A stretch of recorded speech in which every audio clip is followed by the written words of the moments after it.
Very nice to see you. Well, we can't see you actually, but welcome. Hopefully you can see and hear us clearly. Apparently these microphones do pick up, and this small room makes it much easier to hear.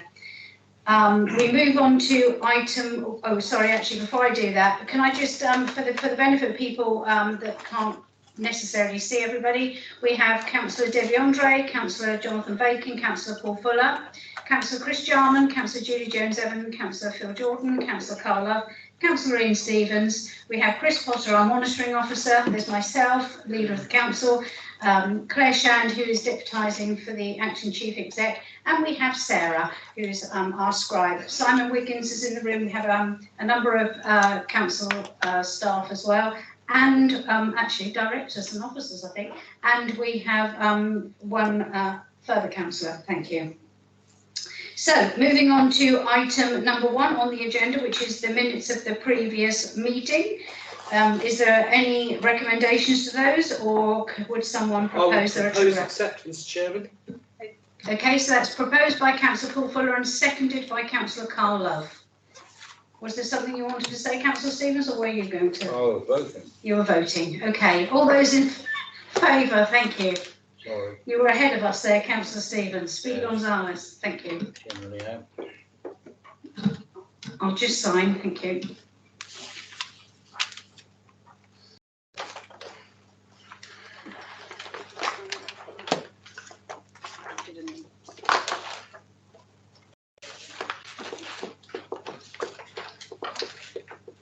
Okay, item 2 on the agenda is declarations of interest, please. So, Councillor Andre first. Thank you, Leader. It's a non-pecuniary interest. I am the ward member and a Sandown Town councillor, so the item on the forward plan to treat the Wildheart Trust, formerly Sandown Zoo, as a special purchaser, I will not be taking part in that item. Thank you. Thank you very much. Councillor Jarman. Yes, just to declare that my father is under an Isle of Wight council care plan, and I'm responsible for his management. Okay. Any other declarations of interest? None received. Thank you. We move on to item 3 on the agenda, which is public question time. We have received written questions. We do have actually one of the ladies present online, I can see. So it's from Diane Barker. So if I read the question, because unless Diane wants to come in and ask the question. Not able to, Chairman. No, oh, she's not able to, Di, sorry. So I will read the question out and then Councillor Andre will respond. Thank you.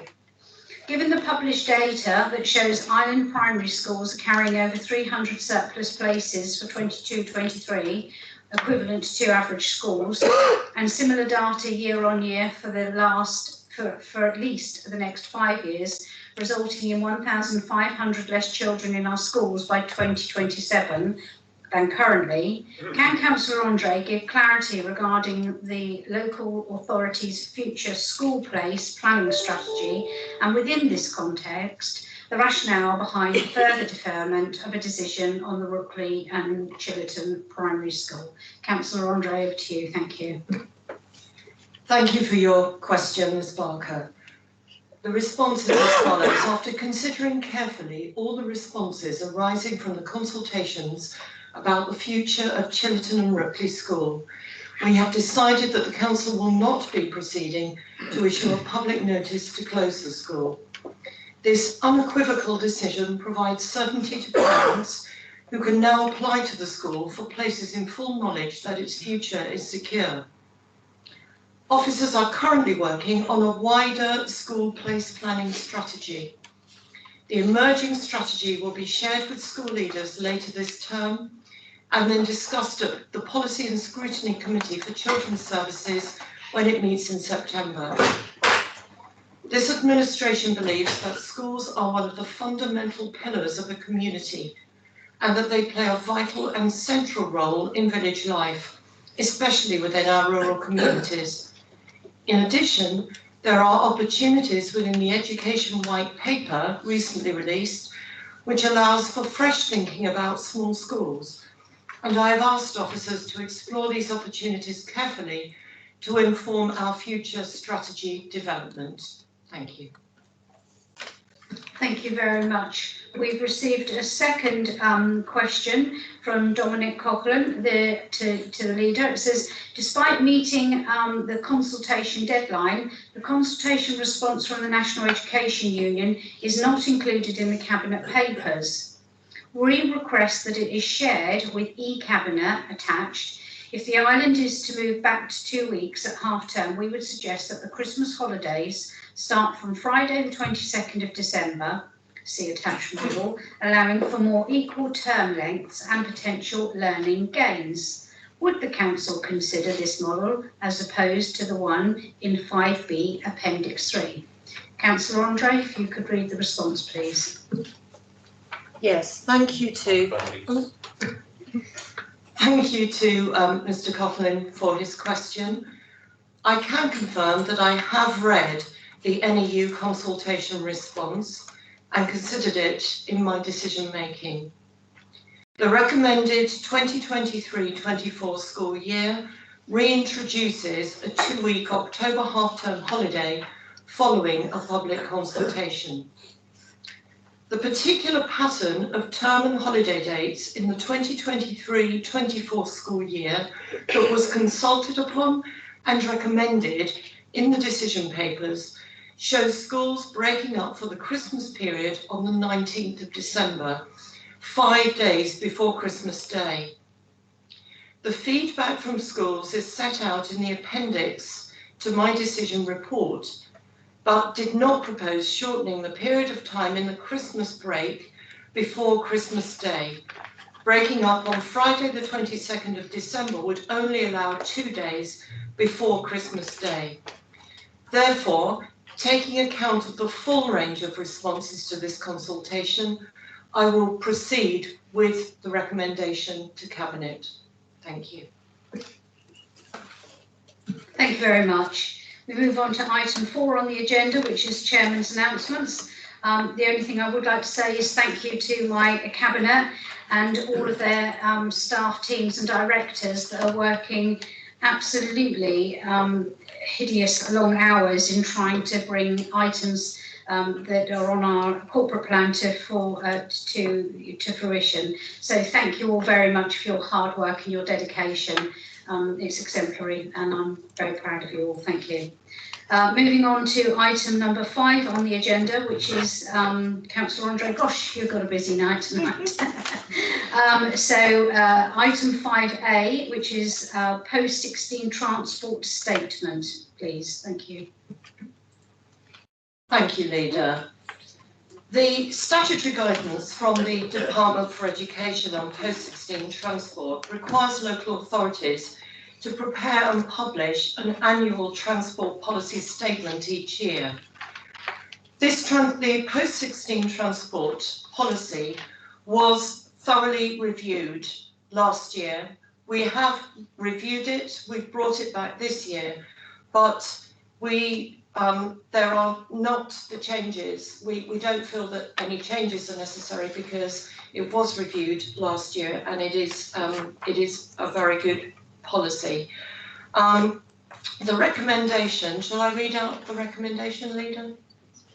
The recommendation is that Cabinet approves the proposed 2022 post-16 transport policy statement as set out in Appendix 1. Thank you. So that is the motion proposed. Does anyone have any comment or wish to say anything to that? No. So can I have a seconder for that motion, please? Thank you, Jonathan. Councillor Bacon. All those in favour, please show.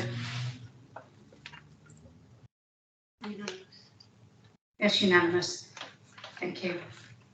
So we move on to item 5B now, which is to determine the pattern of school term and holiday dates for 23-24. Thank you. Thank you, Leader. The pattern of academic year and term dates we went out for a further consultation. This was originally brought to Cabinet and we agreed that we would go out to further consultation. We actually gave 3 options. It was an extremely thorough consultation which received over 3,250 responses from a broad range of people, of the public, local residents, parents of secondary age children, parents of primary age children, the business community, and our schools and colleges, our teachers and heads. The responses that we received, the detailed analysis is in the papers, so I won't go into the detailed analysis, but to say that the majority of the respondents supported a 2-week October half-term break, and the majority of respondents from schools also supported a 2-week October half-term break. And it's on this basis that we have set the dates for consideration in Appendix 3. I would, however, like to add that the first date of the autumn term is down as the 1st of September, which is a Friday, but I would like to highlight a couple of things. The fact that as the local authority, we do not set the term dates for all island schools. Some island schools set their own term dates, but it is hoped that island schools will follow the dates that we set. The first day of the autumn term is in the appendix as a Friday, but this is usually taken by the schools as a teacher training day. So it would actually mean that pupils would return after the summer break on Monday the 4th of September. This will be made clear if this is agreed by Cabinet tonight, when the appendix goes onto the website. But so that will be what parents will see when they go onto the website to look at the term times. But they will also be advised to consult their individual schools. But as I say, it is hoped that all the schools will adopt the term times that we have set in Appendix 3. So I'll move to the recommendation, if I may, Leader. Yes, please. That the proposed calendar for term dates 2023-24 as in Appendix 3 to be approved. Thank you. Do I have a seconder for that one, please? Councillor Paul Fuller. And all those in favour. Oh, sorry, I didn't ask. Did anyone want to make any comment? No? Jonathan? Councillor Bacon, sorry. Thank you, Leader. I will comment briefly. I was involved in education, albeit further higher education, for 30 years and been school governor for the last 10 or 12 years. I do think in these debates we ought to recognise that the root cause, I suppose, of what people have been consulted on and talk about is the national inflexibility over term time holidays, which has been in place for some years now. I have to say that personally, I'm not convinced of the educational merit of the 2-week October break. However, what I think we must recognise, and I certainly do recognise, is that a proper consultation has been carried out now, and the result, it's not crystal clear, but it's clear, and therefore I think it is down to us to accord that consultation result. Consultation is important when it's carried out properly, and therefore I'm happy to go along with the proposal that's been outlined by my colleague. Thank you, Councillor Bacon. No one else wishing to speak? No. Okay. So can we move to the vote? All those in favour, please show. Thank you. That's a unanimous decision to agree. Thank you. Let's hope it gives a bit of certainty now to a few people that that's now done and dusted. Okay, so we move on to item 6A on the report, which is the Cabinet Member for Strategic Finance, Corporate Resources and Transformational Change. The scrutiny recommendation from this item, which is the Wildheart Trust, formerly Sandown Zoo, as a special purchaser. The committee noted that the proposal would enable the council to undertake further negotiations with the trust before any final decision was taken on the disposal of land. That was their recommendation. Councillor Jarman, do you wish to speak to it? Yes, thank you, Chairman Leader. The stage we're at the moment is not at the stage of making an absolute determination of what will happen with the land, merely dealing with one agency who will be part of the negotiations with us. There are various reasons in the report why they should be treated in a special way, not least of all because of their historic closeness to the site. The site does need to be brought back into useful use. And we do need to move forward with this, unlike other matters which are still pending within the council. It would be good to wrap this up at the earliest opportunity. So here we are simply agreeing to treat them as a special relationship in this going forwards. And I commend it to you, and I think perhaps Councillor Julia Jones-Evans would like to add something to that. Thank you, Councillor John. Thank you, Chair. Just really to back up my support for this, to treat the Wildheart Trust special purchaser. As I say, the land is right adjacent to the rear of their place on Culver Parade, and you know they're a fixture of our tourism offer on the island, as well as all the work they do with animals as well, and the conservation element of their work. So yeah, we've all seen the pictures of tigers on the beach, and it kind of makes Sandown famous, doesn't it? So I'm very, very happy to say further negotiations and treat them as a special purchase so they can grow their business and help grow our tourism off on the island. So that's what I've got to say. Thank you. Okay, so would you like to read out the proposal, and then we'll go to seconder. Thank you. Yes, so the recommendation is that the Cabinet approves the Isle of Wight Council commercials. That we approve the Wildheart Trust as a special purchaser for continuing discussions going forwards. And that's been seconded by Councillor Julia Jones-Evans. Is there anyone else that wishes to speak to that item? No? Okay. All those in favour, please show.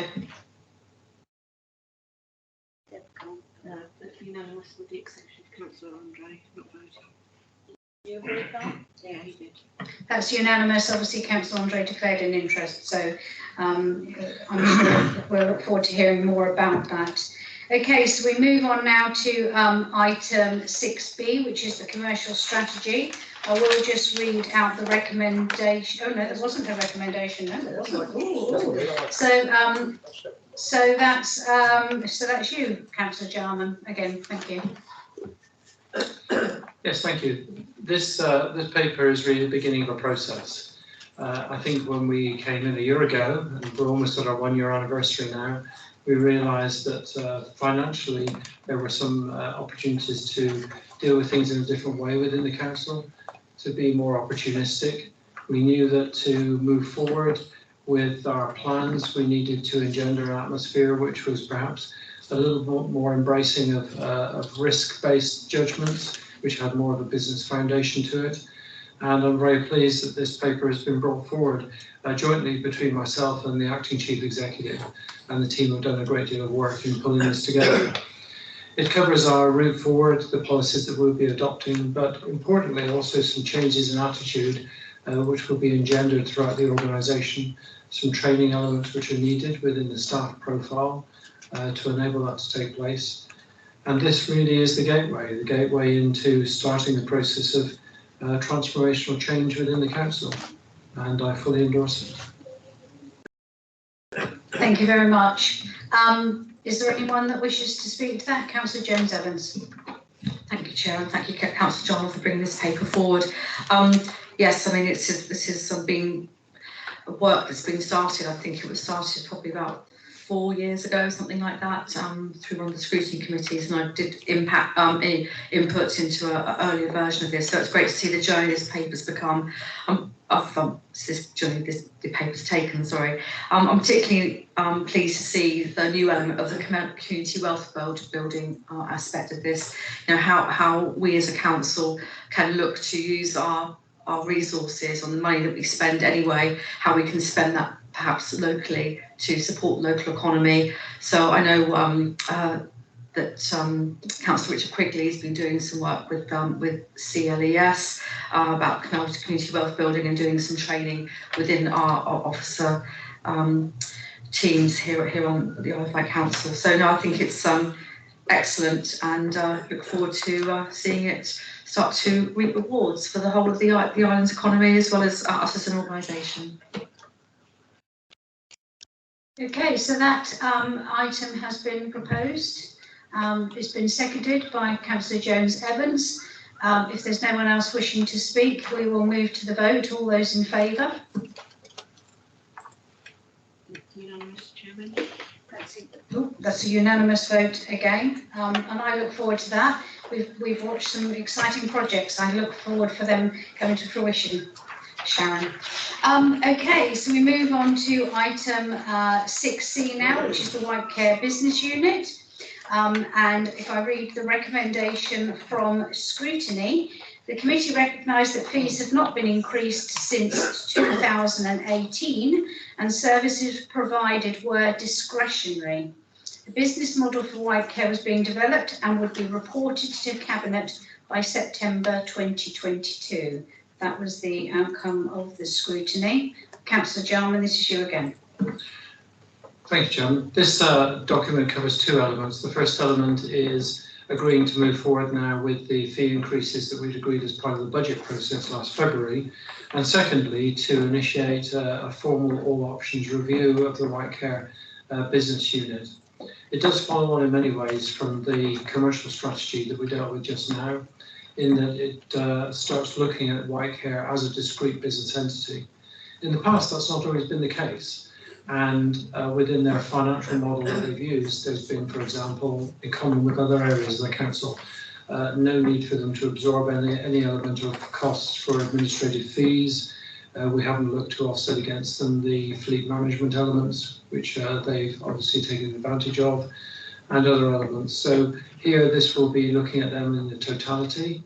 It will be looking at the income and cost fee base going forward, but also at different models for running and operating the service. I should say that it is a service that I think is tremendously underused and undervalued on the island. For many people, it is God-sent, it seriously is. And we should do everything we can in the analysis to make sure that going forward it maintains its veracity, that it is financially viable, and that we can encourage as many people that can to take advantage of the service. When we started looking at the budgetary process, it was part of the consultation exercise that we went out to the public with. You'll be aware that one of the major considerations within that consultation was whether we should try and maintain costs as they are across the services we offer, but perhaps by reducing the level of detail in those services or their availability. The feedback that we had very much from that consultation was that the public on the island would prefer us to go ahead and increase the fees, but to maintain the level of service that we had. In fact, I think it was 73% were in that category. So an overwhelming support for that strategy, which is indeed what we followed. Going forward with this, we do need to deal with a number of changes which have occurred since the budget was done. Clearly, we're all a range of the inflationary pressures which have continued, particularly within, I have to say, the adult social care sector, with not only the staff prices, but with petrol charges and other things.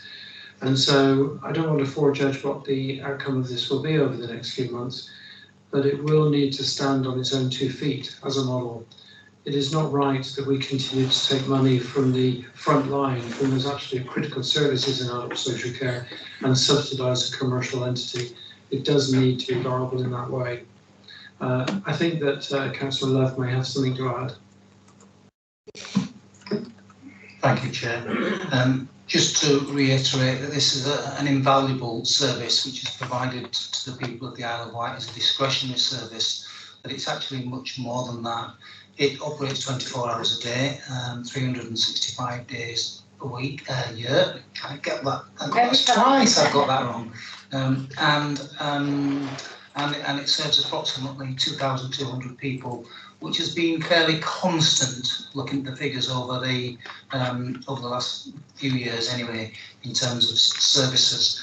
I think it's really important to point out that in fact the service does actually represent a saving in many ways, which is a little bit unquantifiable in terms of the service in many ways prevents people from their health deteriorating and ending up in hospital by having these kind of services. And so it's an early intervention service as well as an ongoing maintenance service. And it's important to recognise how valuable that is.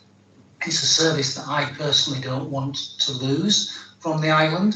And as Councillor Jarman has said, it needs to wash its face, whilst not overburdening those who are on low income. And of course, there are elements in place to be able to respond to that. I think it's important to say that the impact, the reason, we don't want to raise costs.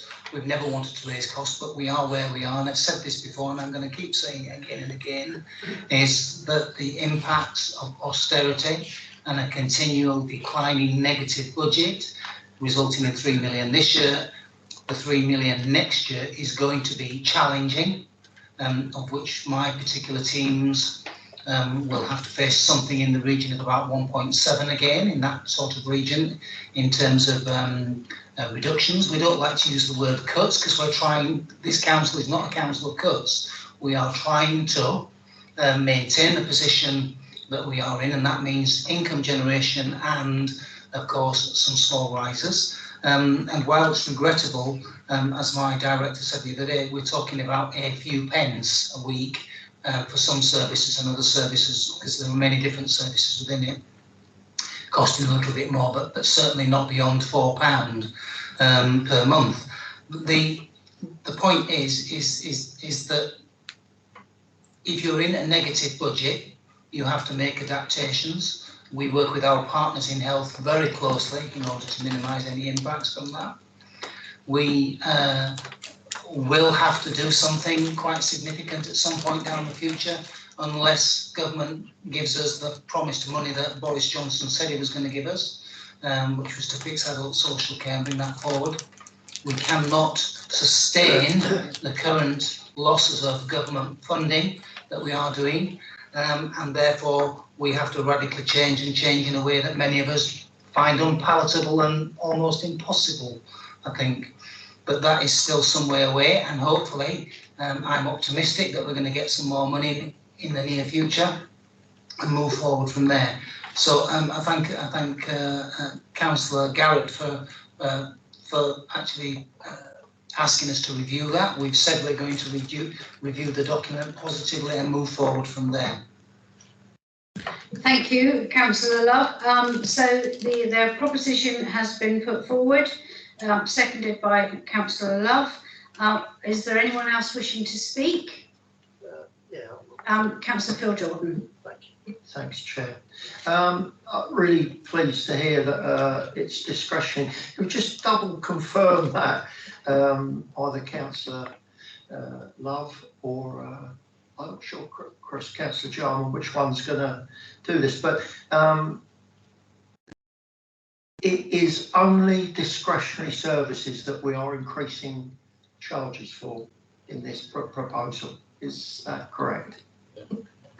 So there's a range of charges in here. The most popular one is the one which is the remote monitoring one, which increases by 90 pence a week.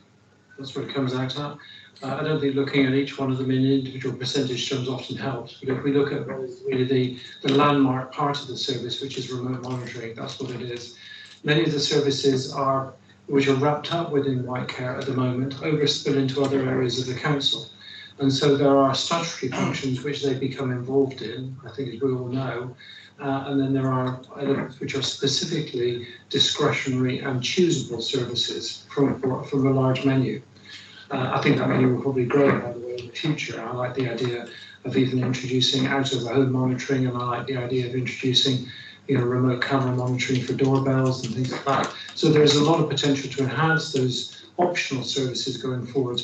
But I think we're also very keen on supporting the ones which are mandatory. And I should point out that with those services, which are mandatory services that we need to provide as a council, they are all part of an assessment. So everybody is assessed when they come into this, not only for their need, but also for their ability to pay. And there is, of course, a percentage of the user base who do not contribute at all. It's all part of their funded care package. There are some who contribute towards it, and there are some who choose to pay for it as an optional service by themselves. So we've got all three categories and a wide range of services, some which are mandatory for us to provide, and many, and I think increasingly so, which are optional. I think we have a little bit of an issue with Councillor Jarman's microphone. We're just having a quick switch over, so apologies to anyone that was unable to hear that is joining in. Councillor Jordan.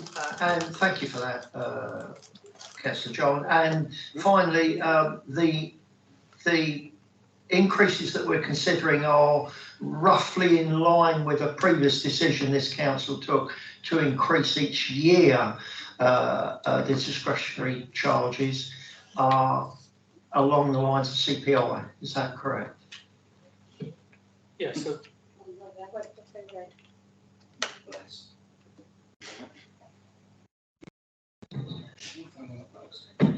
It's you, Chris. I'll just shout, shall Yeah. So the answer is that, well, was yours on, by the way, when you were asking the question? No. Oh, I think it needs okay. to be for the, needs to be for the others. Do you want to state it again so we can hear the question? Mine was on. Yeah, I think it was on. Yeah. It was on. Yeah, I didn't hear it. That was. Okay, so what I asked was, can you confirm that roughly the increase is in the order of CPI increases over the past 4 years? And that was a decision a previous council took to increase the charges of the discretionary service each year. Thank you. Yes, so the charges were, the idea of increasing it with inflation was fixed back in 2015. There was some increases which were applied. The last one of those was up to 2018. And after 2018, the agreement was not fulfilled and they were simply suspended. The result of that was an increasing gap between the income and the revenue into the scheme, which, having failed to put in place what had been agreed in the previous administration, built up a 36% gap between income and revenue. So what we're not seeking to do here is to make up the entirety of that 36% gap in one hike. That would be a very unpalatable way to go forwards. Roughly here, what we're dealing with is covering about 1/3 of that gap. So we will still, in the budget this year and in next year, I would suspect as well, be continuing to take money from adult social services to support this operation. Now, that's clearly not something we can do in the long term, and we want to resolve that as quickly as we can. But it has to be palatable, it has to be managed. And of course, a lot of that feeds into the financial assessment of the clients who are coming into the scheme. Those who are assessed because of their means and needs, that they actually need the scheme and that their finances are such that they cannot contribute to it, will, of course, find nothing at all. Nothing will happen to them. Those who contribute to it may find some change, depending on their financial means and the range of services that they need to use. And those people who, which is a relatively small percentage of people who have it on a purely discretionary basis, they will take all those fees on board. And as I said, for example, the remote monitoring, the very popular one, will go up this year by 90p per week. But eventually it does need to get to that break-even position, and I can't emphasise that enough. Whether it's here or somewhere else, it does need to be that break-even model. Thank you. May I add something in there? I think it's really important to know that when these particular figures were set, it predated what is currently happening with energy costs and everything else. So therefore, we will have to review that in line with that impact in the future. But again, I think we're only talking about pence in terms of moving forward. Okay, so everyone's had their say, so I move to the vote. All those in favour of this recommendation, please show. That's unanimous, Chair. That's unanimous. So we move on to item 6D, which is the bereavement services, and the recommendation from scrutiny was that the committee noted the intention to review the current business model for bereavement services.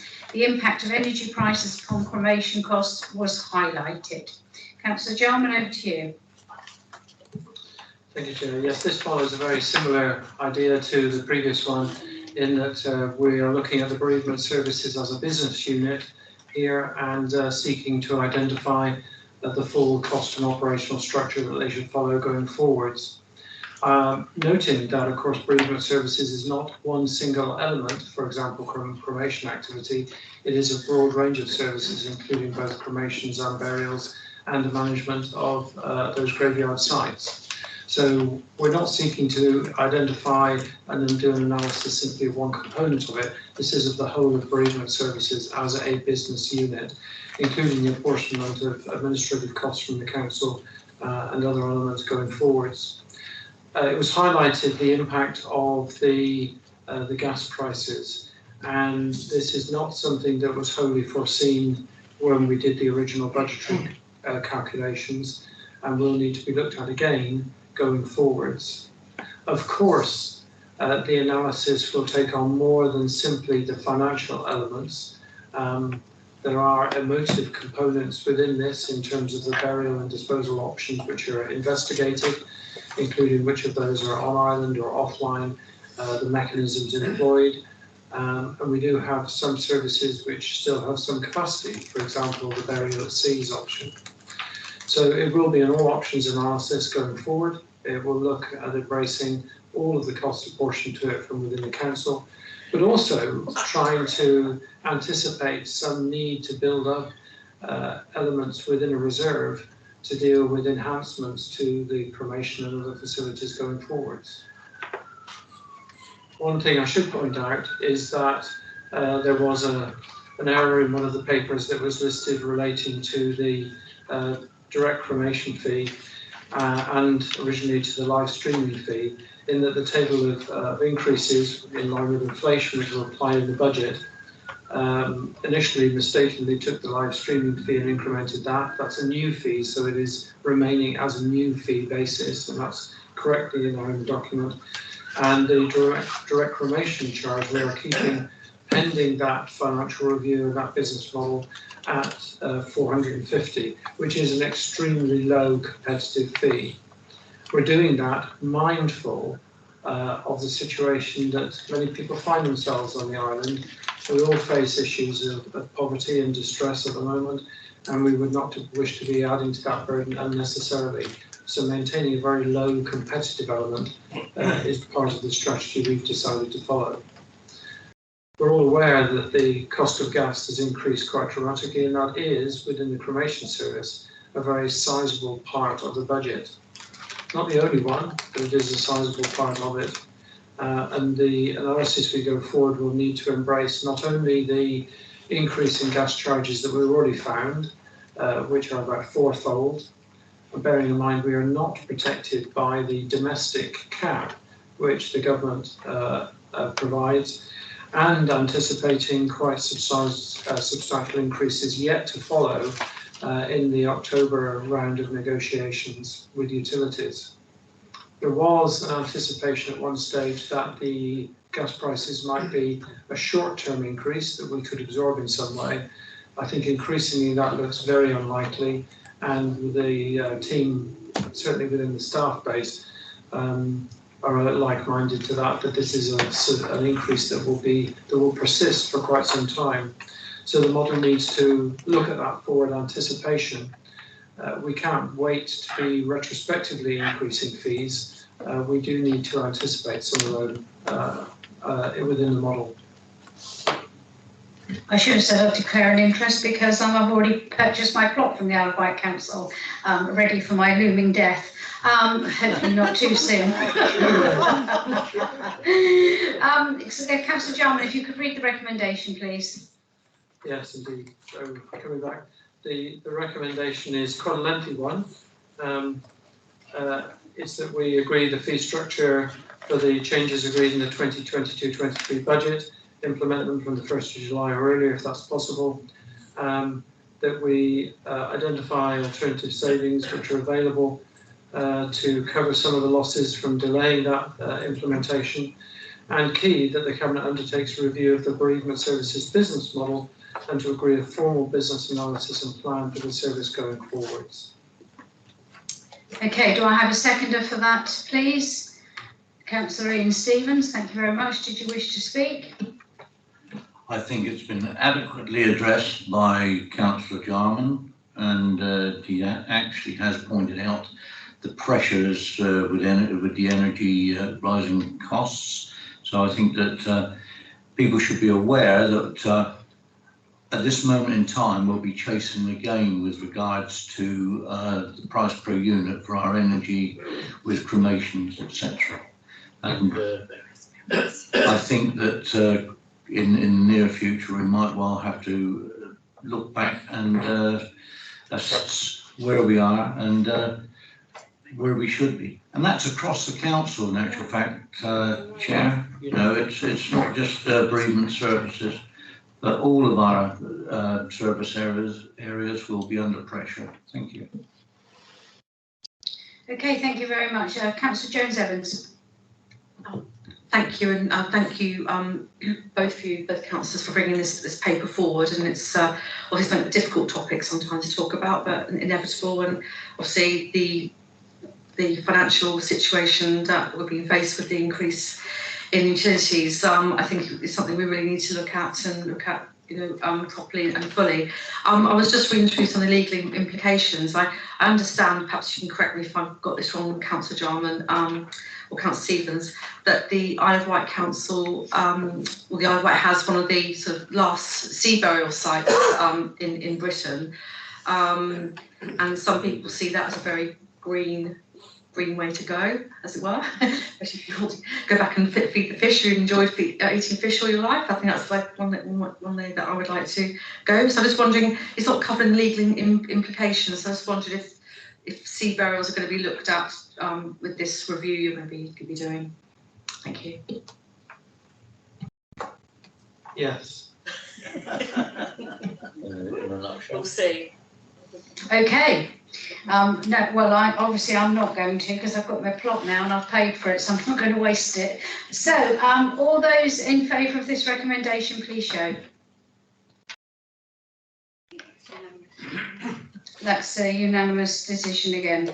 Like you say, Councillor Judy Jones-Evans, people do not talk about it. I was talking to the lady at the hospice and she said, I wish people would talk about death more, because the pain that she sees people going through. I've written my death books that my children know exactly, and it means they won't fight. So, okay. Do you know something I don't? Yeah. Do I know something you don't know? Okay, so we move on now to item 7 of the report, which is the Hackney Carriage Table Affairs. If I just read out the recommendation from the scrutiny, the committee highlighted the need to ensure that fares were clearly displayed and that these were a maximum that could be charged. Thank you. Councillor Stevens.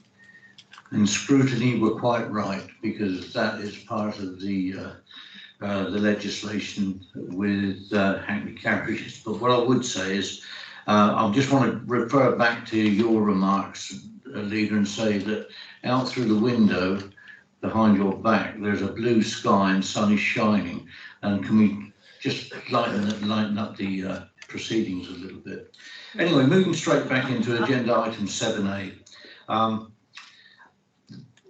This has gone through scrutiny, as the leader said. What I would say is that this was brought about through our regular annual meetings, and we meet more often than annually, may I add, with the taxi driver or Hackney carriage trade. I did put out a very concise, I believe, or the most concise that I could, press release. So I'm going to read it now. I'm going to read it verbatim. taxi drivers and proprietors have made a request to the Isle of Wight Council asking it to approve a proposed increase in tariffs, the first major overhaul of the fare since 2014. The fares set out would be a maximum amount drivers could charge. So some companies could charge less if they so desired. I've added that. Cabinet members will meet today to consider the request. Taxi drivers and proprietors asked for an increase in tariffs during a council consultation with the trade last November. Most charges have not risen in 8 years. The highest increases suggested by the trade would mean a 2-mile journey tariff, 8 a.m. to 10 p.m. would rise by £1.10, a 5-mile journey by £2.30, and a 10-mile journey by £4.30. The last review of island taxi fares was in May 2019, pre-pandemic, and only made changes to one set of tariffs. At licensing committee on the 28th of February, officers highlighted that any rise must ensure that the fares are proportionate and affordable, but still ensuring that taxi operators have a viable business so that this important service can be delivered. The council will not receive any funding from the proposed increase. What I would say is that since this was moving forward back at the end of last year, once again, energy prices have increased, fuel increases, and therefore pressures on the Hackney Carriage trade. So I want to leave it at that, and I'll just read the recommendation that the Hackney Carriage table of fares be agreed as amended in Appendix 3 to this report and will come into effect from the 1st of June 2022. Thank you. Is there a seconder for that? Councillor Paul Fuller, seconded. Is there anyone wishing to speak to that item? No? Okay. All those in favour, please show. Unanimous, Chairman. That's unanimous again. So we move on to the fun part, which possibly takes some time, but hopefully not too much, which is item number 8, the Cabinet Member announcements. And first up, actually, I normally leave, I normally do you leave on a high, but actually it's not particularly. So, I've got a little bit of a high, yeah. Oh, have you? Okay, I'll leave it to last. So, Councillor Paul Fuller, you're up first, sorry. Or you've got to share microphones. Does that mean this is the low chair? No, you're the low. Start with the low and finish. What do you mean? I'll I'll do it with a smile, though, Councillor Jordan. Yes, just to update members, members will be aware of the Queen's speech a couple of days and the levelling up agenda and the proposals for levelling up, for the Levelling Up Act to be introduced. We think probably in 2024. Which has been delayed quite considerably. I think at the moment there are some concerns about this. Officers have been instructed to look through that, and I'm hoping to provide circulate to members, all members of the council next week, some of the highlights and lowlights from what is coming up within that proposal. But you know, there were things that we were looking for, particularly things like advisory numbers for planning numbers, and we don't think we've got that at the moment. The advice that I'm getting from officers is that the standard method remains in situ, and that may cause problems. However, we know that it's got to follow its course through Parliament, so when it does get agreed eventually, who knows what it's going to be like. But I think at the end of the day, we have to be very, very mindful that a lot of the things we all were hoping for, and I see Councillor Spink at the back of the room as well, things that both he and I were hoping for within that bill may not happen, but we will still carry on talking to the MP and hoping to make some progress on trying to suppress what could be a high number for the island. Thank you. Okay, if I can ask Councillor Debbie Andre, please, next. Thank you, Leader. Yes, I do have a couple of items I would like to update everyone on. It seems that government papers are a little bit like buses. You wait for ages and then several come along at once. As far as children's services and education, we've had the white paper on education, the green paper on special educational needs. We're now cited on those. And again, like Councillor Fuller, we are working through looking at the implications for us, and we will be bringing those recommendations back. A couple on a very positive note, this morning I attended the Young Enterprise competition, where our schools and colleges are invited to actually take part in building up an enterprise from scratch and then presenting it. And we had 7 teams, including a team from St Catherine's School. So it was absolutely wonderful. I don't know the results, but I think even if I did know the results, it wouldn't be appropriate to say that here. But it was a very, very impressive event to attend. And on a similar note, tomorrow night I'm attending the Child of White Awards, which recognises our outstanding children on the island. So I'm very much looking forward to that. And finally, I'm sure people will want to know, in terms of children's services and education, we have welcomed already several Ukrainian families to the island.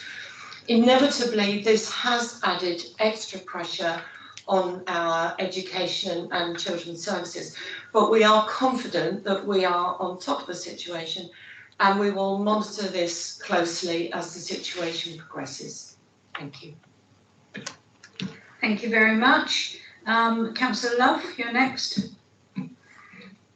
Thank you, Chair. I've got a number of things, but first of all, to start off with just saying that this week is Mental Health Week from the 9th to the 15th. It's actually 21 years ago since Mental Health Week was first brought forward by the Mental Health Foundation. And mental health recovery is still a priority for our island particularly, and obviously the NHS is still under a lot of pressure because of mental health and how we respond. Today there was a great little event which took place and was incredibly well attended, which I was really pleased about, at the St Mary's Hospital outside around the duck pond there, which was the perfect place for such a thing to take place, with lots of our local island providers and service supporters there promoting their services to island people. And I'll give Councillor some pictures of them shortly if you want from that.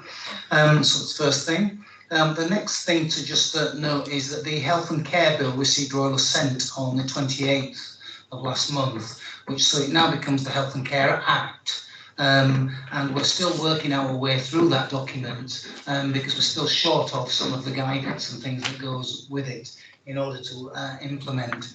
I think that we will need to look very closely as we move forward at the implications of the financial care cap and how we manage that, and that will bring some additional pressures. But we've got a little bit of time to look at that as we move forward. The next little bit that I just wanted to talk about is a fantastic piece of work that's been done by Jane Tyler and of course Ian Lloyd from our team, and of course all the partners, particularly with Community Action there. And it's called ARC, that's the Affected Residents Cell. I'm not going to give you lots of detail about that, but what I am going to say is that a lot of people have been involved from all kinds of agencies and organisations, and all pulling together. I've attended a couple of their meetings, operational meetings that is, and that they are working incredibly well. And the one little problem that always occurs is that the government keep moving the goalposts for different reasons and different purposes, and they have to keep rewriting documents, which doesn't help.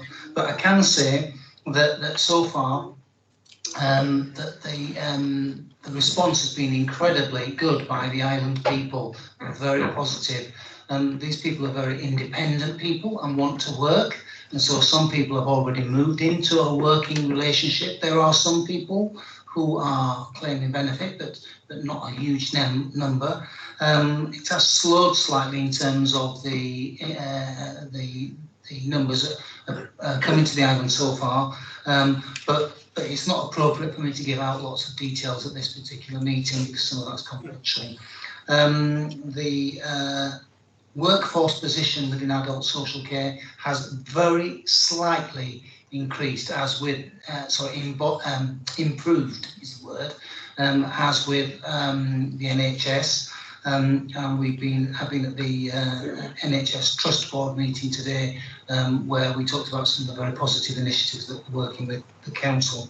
And the last thing you'll be pleased to, that I'll shut up on, is to say, and I think this is really important to communicate, that Mad Aid, who operate out of East Cowes, have been working with all kinds of volunteers and local service providers and agencies across this island to ship 11 truckloads of 40-ton trucks, so those big trucks, out to Moldova. I was fortunate to be able to go out there to see their work in operation 3 weeks ago, and I want to congratulate particularly our NHS colleagues, the Earl Mountbatten Hospice, and even our GP surgeries, who have given Mad Aid all of the things that they would throw into the skip. These are not things that can be recycled locally in the UK, they go into skips. Things like beds, disused beds that we can't use because of health and safety and so on in this country and can't be recycled. And out there, they are making a massive difference. And I saw that equipment being used in 4 different locations in different parts of Moldova. And so it's a credit to everybody right across the island who's made a donation in one form or another and welcomed the people to the island. But Mad Aid are quite some organisation, and I know there's lots of organisations that have given things, you know, from Yarmouth Yacht Club right through to churches and individuals. And so thank you for that, and that just needed to be going on record that it's been a fantastic effort. And in fact, the Ukrainian ambassador recognised the work that was done by the Ukrainian ambassador to Moldova recognised the work of Mad Aid and the importance of the Isle of Wight in what they're doing to what is essentially Europe's poorest country. Okay, thank you. Ian Stevens. How do you follow all that? I mean, well done, Carl, and well done the people you've worked with, and especially going international into Europe, into areas that have really great need. I just want to touch on a couple of things within my portfolio or within my remit.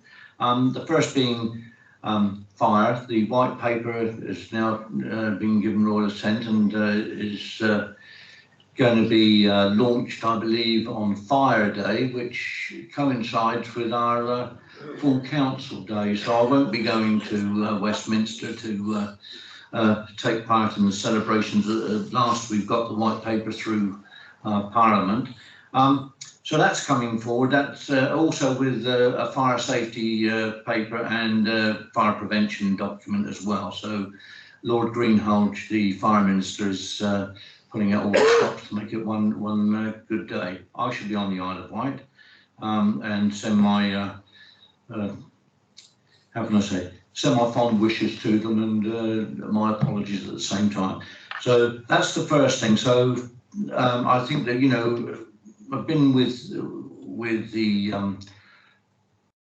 national fire situation since Grenfell. So looking at that, and this is coming to the virtually end of my journey with dealing with the national situation. So it's quite fitting that we've got some good things coming to fruition. So I'll leave it at that. So that's the first bit with fire.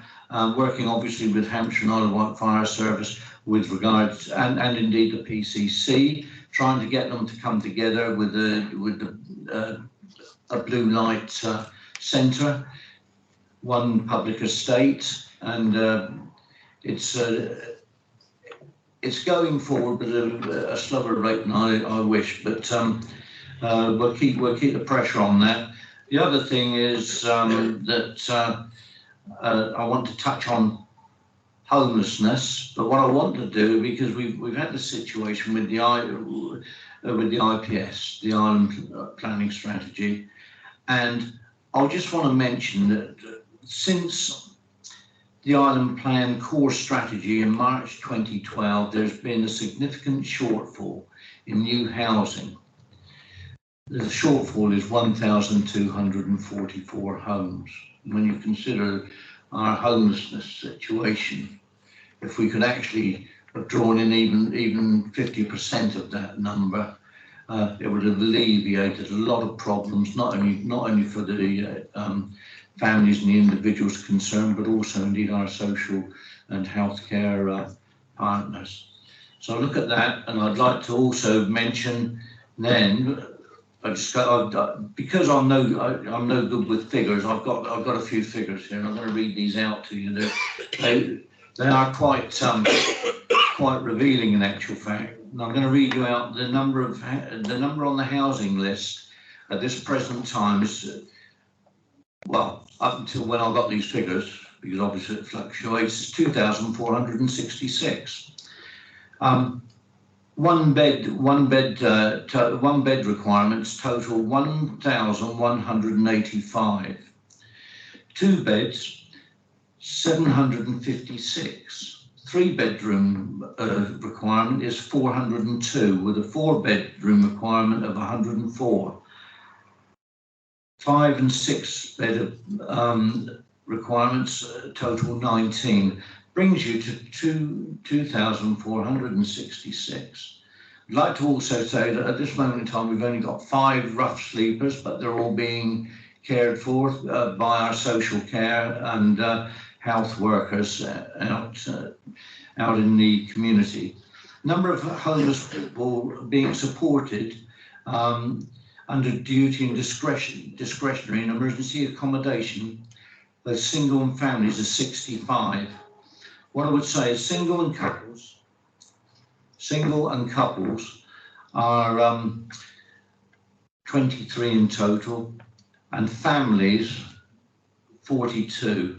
So you can see the pressure on our families there, and I'd like to just leave that as just a bit of a come down from suddenly on my way to the House of Lords to take part in a fire day, and then suddenly we come back to the harsh reality of our homelessness on the Isle of Wight, and looking at the last amount or totals of homes that have been built on the island and the shortfall of them, and the drastic need to get a planning strategy moving forward that's going to be fit for purpose. But hopefully let's start our house building program and our empty properties search as well, because the empty properties, according to the most recent government figures, 238,306 homes in England have been empty for at least 6 months. These figures represented an annual 19% increase in empty properties, with an additional 42,600 added across England since 2019. What I would like to say there is that our current figures, long-term empty homes for more than 2 years, is 121.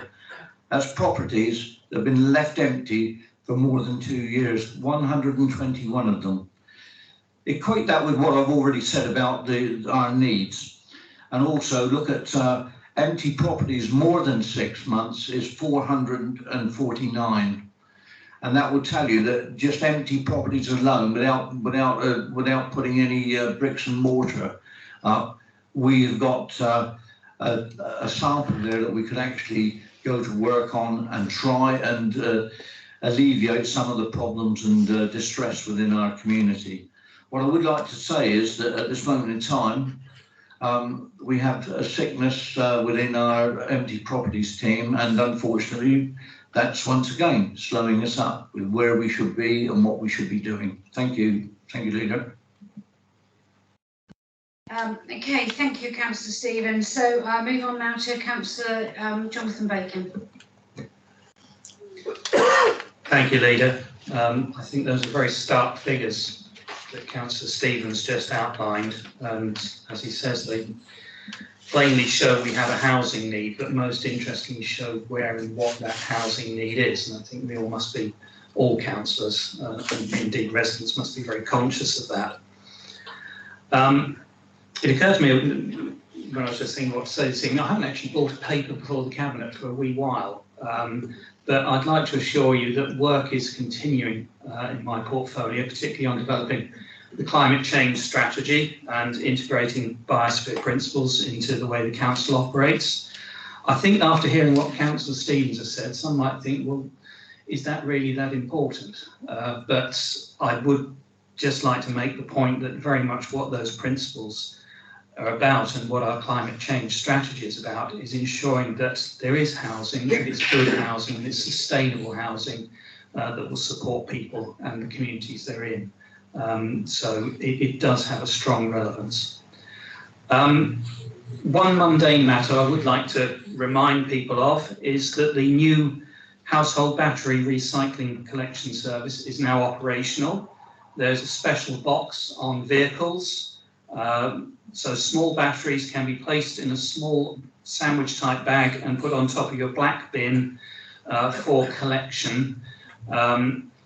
This of course aims to be more convenient and ensure batteries are both recycled, because apparently 90% of a battery is recyclable material, but also to ensure that those batteries do not enter the recycling plant where they have caused fires and explosions and danger to staff in recent times. So I hope that service will be used by people to good effect for both them and us.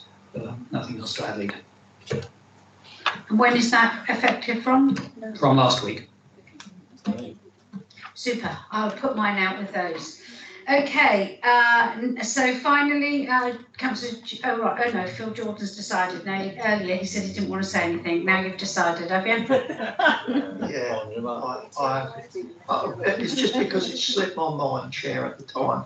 But it is worth saying, just recently, this administration, this council, introduced free parking for NHS patients travelling to the mainland.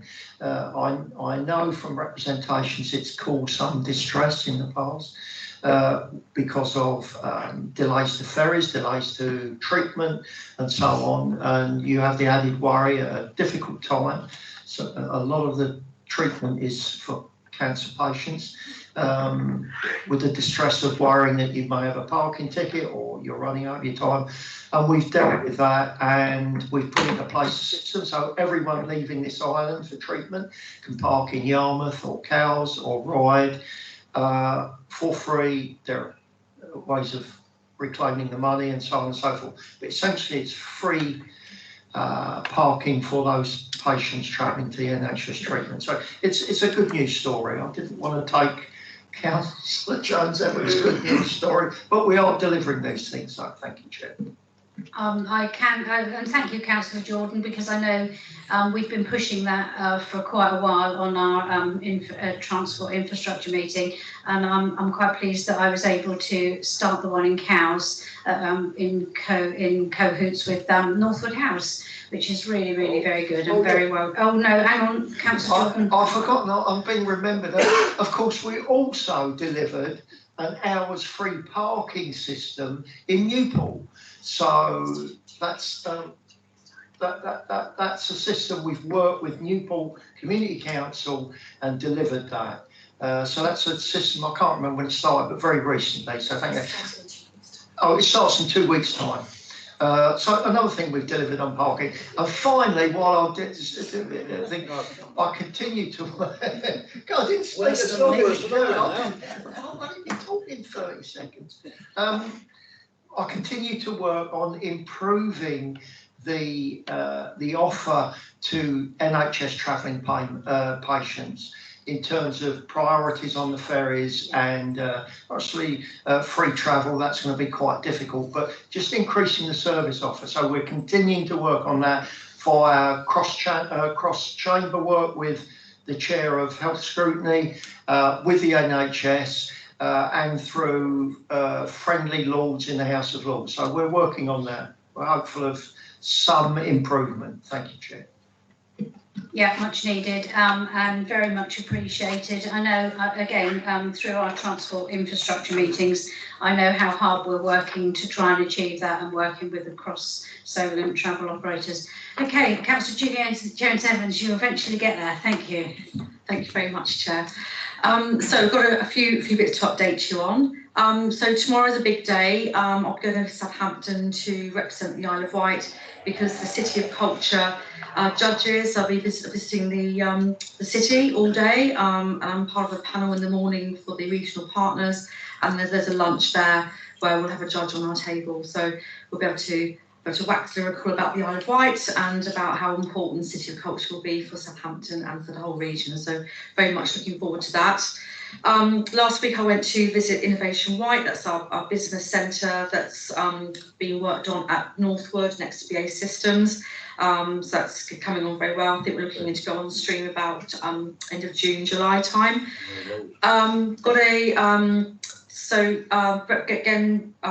Exciting thing happening in Ryde on Saturday, so Celebrate Ryde. So looking at all of the sort of regen there so far, the plans and what the community want to see happen in Ryde, being supported by Ryde Town Council there. So I'll be popping along, and I'd encourage anyone else to go and visit, and you can see all the plans and everything that's happened there so far. So that's at Garfield Hall between 10 and 4 on this Saturday. Levelling up, in fact, I might just pass this back to Councillor Jordan very quickly. We've ascertained that we are allowed to have another go at Levelling Up Fund. Initially, it was one per constituency, and of course, we're very successful in getting the award for the East Cowes project. So we're allowed to go for it again. There has to be a transport-related bid. That is a competitive bid. We have to put it in by the end of June, July time. It'll be coming to Cabinet in June, but it's going to be transport related. I don't know if you want to add anything to that, just Jet, or do you have for me to finish off? Yeah, I'll finish off your behalf. Yeah. So we've been working with officers across the council, looking at various options, and we've come up with a sort of a red, amber, green for the front runners, if you like, on that. So we'll be able to bring that forward, I say, at the June Cabinet. So it's mainly within Councillor Jordan's portfolio, but I think it's safe to say we're probably looking at sustainable transport options, aren't we, as our main thrust of this application. So that takes us on neatly onto Shared Prosperity Fund. As you know, this is an allocation. This is supposed to be replacing the money that would have come via the European Union for areas. And so it's an allocation rather than a competitive bid.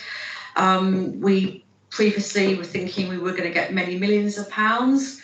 So I need to use my language here, really. The word disappointed isn't quite strong enough, but I think it will do. I think you'll get my meaning, that we're only allocated just over £1 million. Now, when you put that into, sorry, that's over 3 years as well. It's quite correct, Councillor Jordan. Sorry.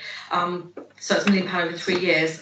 We do get a thing called Multiply, which is £666,000, which is to focus on numeracy. So that I get so Councillor Debbie Ondo team will be dealing with that mainly. But just want to put that into context. This award.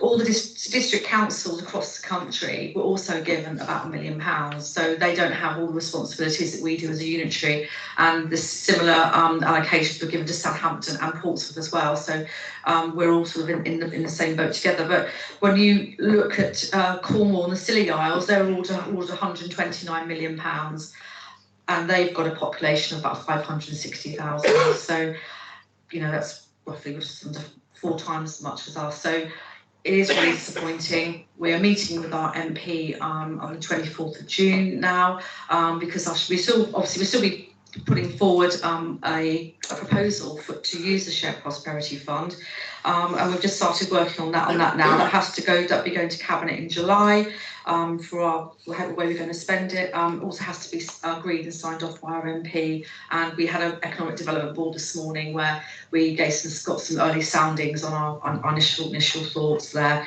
So we will. So I think it's more imperative than ever that we work towards the island deal.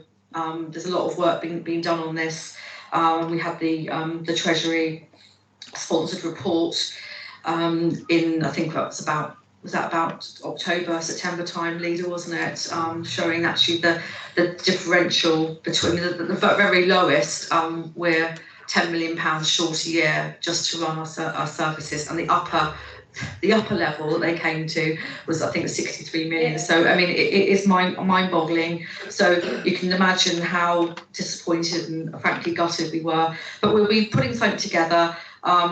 We know it will be aligned with our regeneration strategy, and the one good thing is it's revenue, so we can use it to to beef up our teams, maybe to get more bid writers in, that kind of thing. So we can maybe use it to get more money into the council, and to and obviously across the whole of the Isle of Wight. So yeah, sorry, that's a bit of a kind of a downer really, but we just need to use it wisely. What with the allocation we will be getting, and just keep banging the table really, which I know we'll all be doing.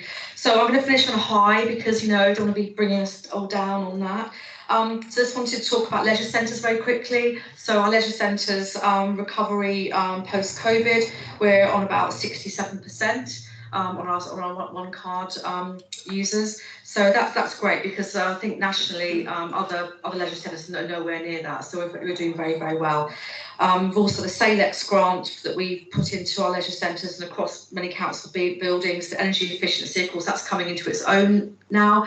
I haven't got up-to-date figures on what that's actually going to mean with the increase in utility charges, but we're keeping a close eye on that, and as you know, Councillor Jarman's keeping more of a beady eye on it as well, so I'll be liaising with him too. But I just want to give a special mention to Medina Theatre, because they've got almost 1,000 visitors more to the theatre in April this year than they did in April 2019 and in 2018. So that's really good. That's really hard work by our staff there. So I don't like to pick anyone out of our, we've got a great council here and we do so much, but I just think it's worthwhile just giving them a special mention. So thank you, Leader. Well, that's good to know. We're doing well in the theatre. Marvellous. 2019, have a sing along in 2019. Okay. Sorry, Councillor Jordan's just giving us the whole lineup of 2018 and 19. Okay, so we move on to item number 9 on the agenda, which is consideration for the forward plan. Is there anyone that wishes to remove, amend, or anything on the forward plan? Thank you.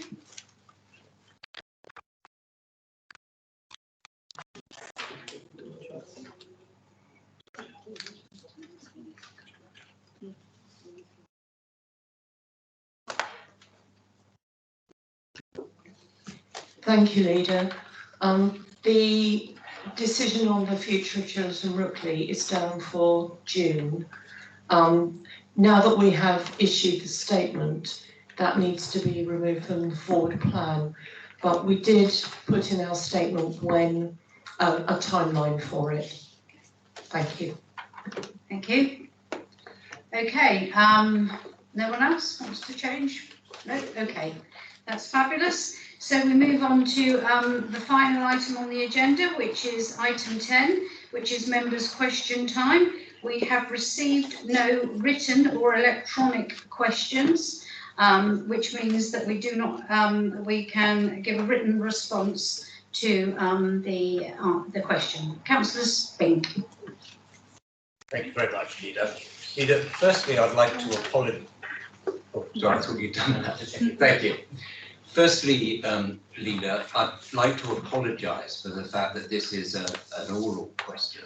In the past, I've always written questions on notice because I've no desire to catch anyone out by surprise. The reason I've not asked this question on notice is because it arises out of Tuesday's Corporate Scrutiny Committee, and by the time at which you were present, and by the time that meeting finished, the time for lodging a written question had expired, and therefore I couldn't do it. So my question, or questions, though, are really matters of principle rather than things that require a great deal of research. And I do hope that you will feel able to answer them today.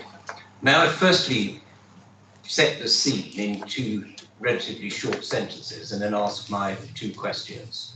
The scene is that, as you know, Leader, public and councillors' questions were not on the agenda for the April meetings of Cabinet and full council. And councillors' written questions were returned unanswered. Now, rightly or wrongly, members of the public and some councillors have expressed concern to me that this was done in order to stifle discussion on the draft island planning strategy, which was the single agenda item.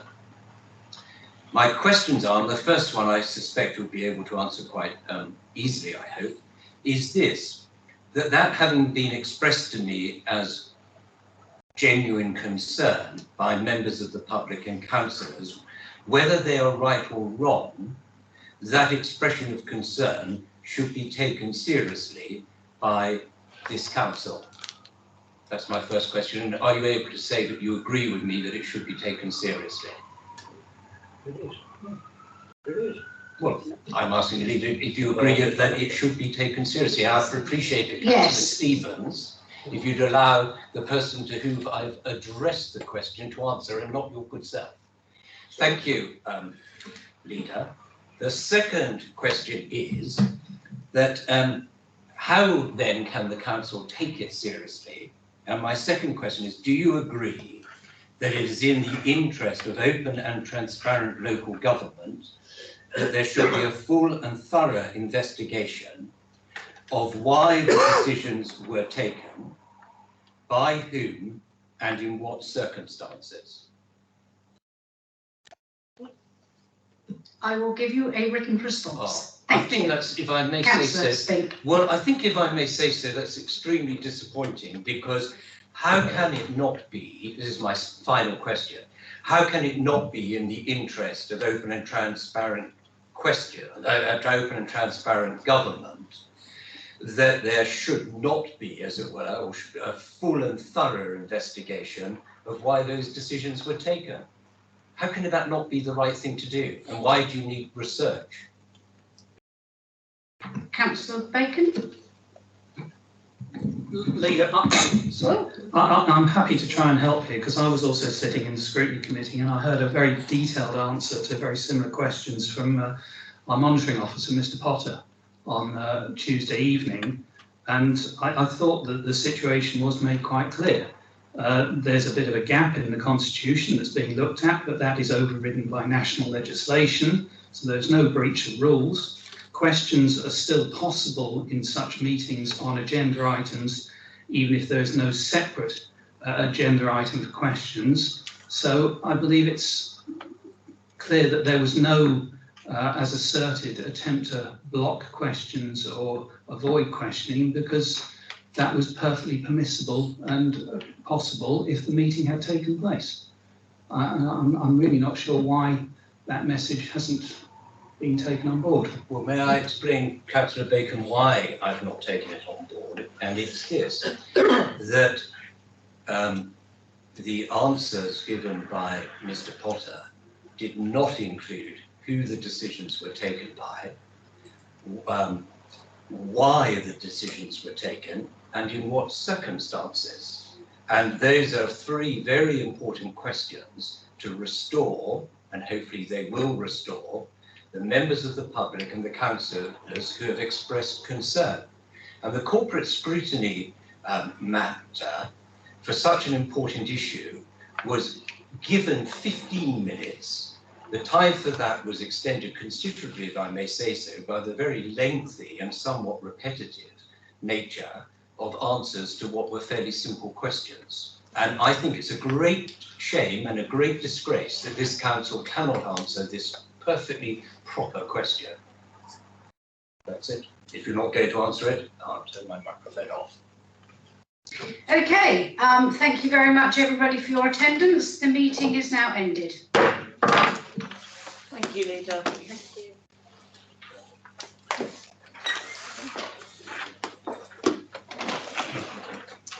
So much, I'm afraid.